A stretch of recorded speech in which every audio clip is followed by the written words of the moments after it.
Iran Israel സംഘർഷം പശ്ചിമേഷ്യയിൽ അതീവ ഗുരുതരമായ ഒരു സാഹചര്യമാണ് സൃഷ്ടിച്ചിരിക്കുന്നത്.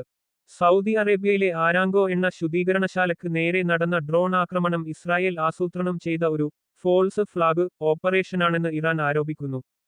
പ്രാദേശിക രാജ്യങ്ങളെ തെറ്റിദ്ധരിപ്പിക്കാനാണ് ഇസ്രായേൽ ഇത്തരം നീക്കങ്ങൾ നടത്തുന്നതെന്നാണ് ഇറാന്റെ വാദം. അതേസമയം ഇറാന്റെ സൈനിക ശേഷി തകർക്കുക എന്ന ലക്ഷ്യത്തോടെ അമേരിക്കയും ഇസ്രായേലും ചേർന്ന് ഓപ്പറേഷൻ റോറിംഗ് ലയൺ എന്ന പേരിൽ ശക്തമായ സൈനിക നടപടി ആരംഭിച്ചു കഴിഞ്ഞു.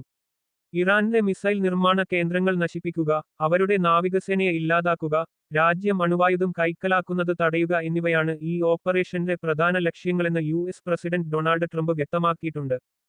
യുദ്ധത്തിന്റെ 3-ാം ദിവസം പിന്നിടുമ്പോൾ ഇസ്രായേലിന്റെ വിഖ്യാതമായ അയേൺ ഡോം പ്രതിരോധ സംവിധാനത്തെ പോലും വെട്ടിച്ച് ഇറാന്റെ ബാലിസ്റ്റിക് മിസൈലുകൾ ടെൽ അവീവ് നഗരത്തിൽ പതിച്ചതായാണ് റിപ്പോർട്ടുകൾ.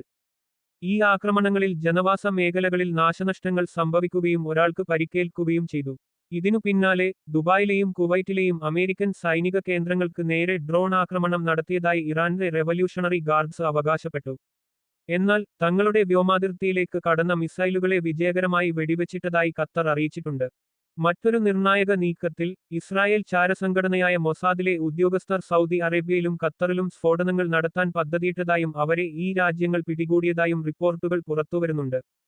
മേഖലയിലെ അമേരിക്കൻ സഖ്യകക്ഷികൾക്കിടയിൽ അസ്ഥിരയുണ്ടാക്കാൻ ഇസ്രായേൽ ശ്രമിക്കുന്നു എന്ന ഗൗരവകരമായ ആരോപണമാണ് ഈ സാഹചര്യത്തിൽ ഉയരുന്നത്.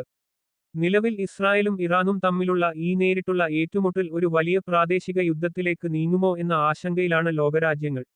വരും ദിവസങ്ങളിലെ സൈനിക നീക്കങ്ങൾ പശ്ചിമേഷ്യയുടെ ഭാവി നിർണയിക്കുന്നതിൽ നിർണായകമാകും.